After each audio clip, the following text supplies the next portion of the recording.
महाभारत एक ऐसा एपिक है जिसके हर एक कैरेक्टर से हम रिलेट कर सकते हैं। आज भले महाभारत हुए 5000 साल क्यों ही ना हो गए हों, लेकिन आज भी उसकी स्टोरी प्रैक्टिकल है, रेलेवेंट है और आज भी हम उसे रिलेट कर पाते हैं। आज हम बात करेंगे महाभारत के एक ऐसे ही कैरेक्टर के बारे में जिससे आप पक्का रिलेट कर सकते हो, जिसका नाम है कर्ण। पहली बार मेरी कर्ण से मुलाकात हुई थी बी.आर. चोपड़ा की महाभारत में, लेकिन कर्ण के कैरेक्टर से मुझे प्यार हुआ रश्मिरथी सुनने के बाद। मैंने रश्मिरथी से बहुत कुछ सीखा क्योंकि रश्मिरथी बहुत ज्यादा वास्ट कॉन्सेप्ट है।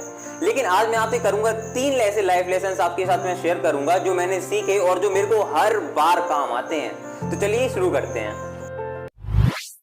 हमारा पहला लाइफ लेसन है वॉरियर स्पिरिट। कर्ण ने अपनी लाइफ में बहुत सारे अप्स एंड डाउन्स देखे। उन्हें लोअर कास्ट का बहुत ज्यादा टीज किया गया। वो थे तो बहुत ज्यादा वीर, लेकिन उन्हें हर बार उनके कास्ट के नाम पे चढ़ाया जाता था, उन्हें रोका जाता था, उन्हें दबाया जाता था। बहुत सी बार तो उन्हें शिक्षा देने के लिए भी बहुत बार रिजेक्ट कर दिया गया। और वही आज भी तो हमारे साथ होता है। हम रिजेक्शन से बहुत ज्यादा डरते हैं, लेकिन कर्ण कभी रिजेक्शन से डरे नहीं। वो जब भी रिजेक्ट हुए उन्होंने कोई दूसरा रास्ता अपनाया, उन्हें सीखा। जब हम काबिल होते हैं और हमारी काबिलियत को ना देख के हमें रिजेक्ट कर दिया जाता है, और यहीं से चालू होता है एंजाइटी, डिप्रेशन, सेल्फ डाउट। कर्ण के पास भी ये सारे ऑप्शंस थे। वो चाहे तो अपने ऊपर डाउट कर सकते थे, वो कह सकते थे कि मैं अर्जुन से नहीं जीत सकता। अर्जुन के पास तो द्रोणाचार्य है सिखाने के लिए, मुझे कौन सिखाएगा, मैं तो सूत पुत्र हूँ। लेकिन उन्होंने रास्ता निकाला और वो परशुराम जी के पास सीखने के लिए गए। उनके पास एक वॉरियर स्पिरिट थी, क्योंकि उन्हें पता था वॉर में लड़ने वाला वॉरियर कहलाता है, लूजर नहीं।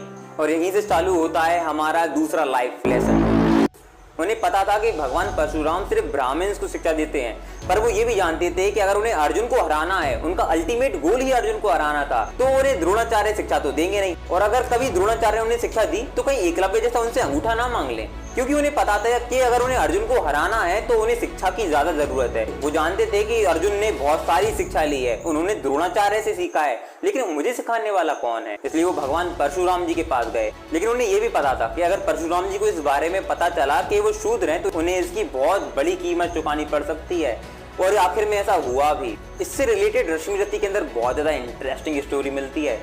जब परशुराम जी आराम कर रहे थे और कर्ण उनकी सेवा कर रहे थे, तब परशुराम जी कर्ण से कहते हैं कि तुम इतना काम मत किया करो, मैं तुम्हें बहुत कुछ सिखाता हूँ, तुम्हारा इतना सारा खून जला देता हूँ पूरे दिन भर, मैं तुमसे इतना काम करवाता हूँ और उसके बाद भी तुम अच्छी तरीके से खाना भी नहीं खाते, इससे तो तुम्हारी बॉडी बहुत ज्यादा वीक हो जाएगी। लेकिन कर्ण को उनका गोल क्लियर था, तो उन्हें पता था कि अगर उन्हें अर्जुन को हराना है तो उनके पास लिमिटेड पीरियड ऑफ टाइम है जिसके अंदर वो सीख सकते हैं। इसलिए उन्होंने अपना पूरा टाइम सीखने के लिए दिया।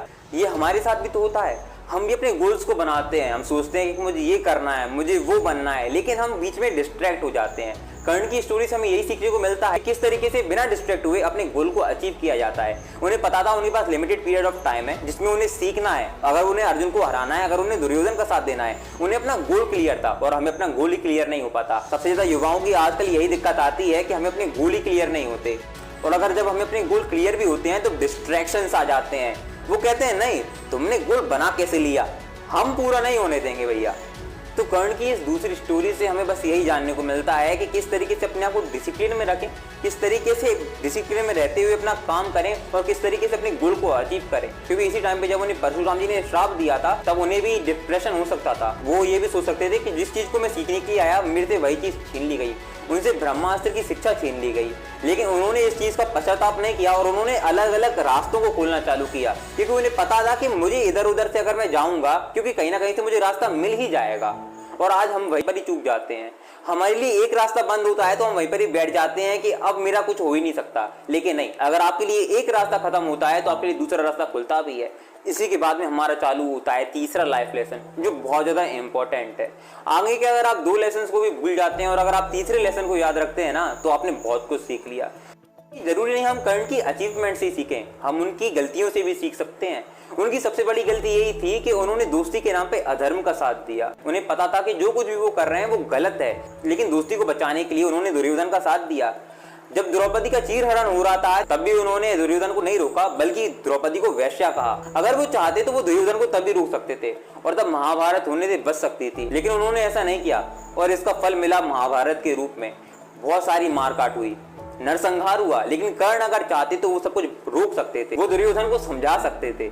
लेकिन उन्होंने ऐसा नहीं किया। और यही सबसे तीसरी और सबसे मेन लर्निंग है। कर्ण की इस गलती से हमें बस यही सीखने को मिलता है, क्योंकि जब भी कोई गलत काम करता है ना, चाहे वो आपका अपना हो या कोई पराया हो, लेकिन उसके जो भी काम है वो पूरी सोसाइटी को इफेक्ट करते हैं। इसलिए हमें हमेशा गलत का साथ देने से पहले सोचना चाहिए, और अगर कोई गलत कर रहा है तो उसे सबसे पहले समझाना चाहिए, उसे रोकना चाहिए। दोस्ती के नाम पे उसकी कभी मदद नहीं करनी चाहिए, नहीं तो रिजल्ट महाभारत होता है।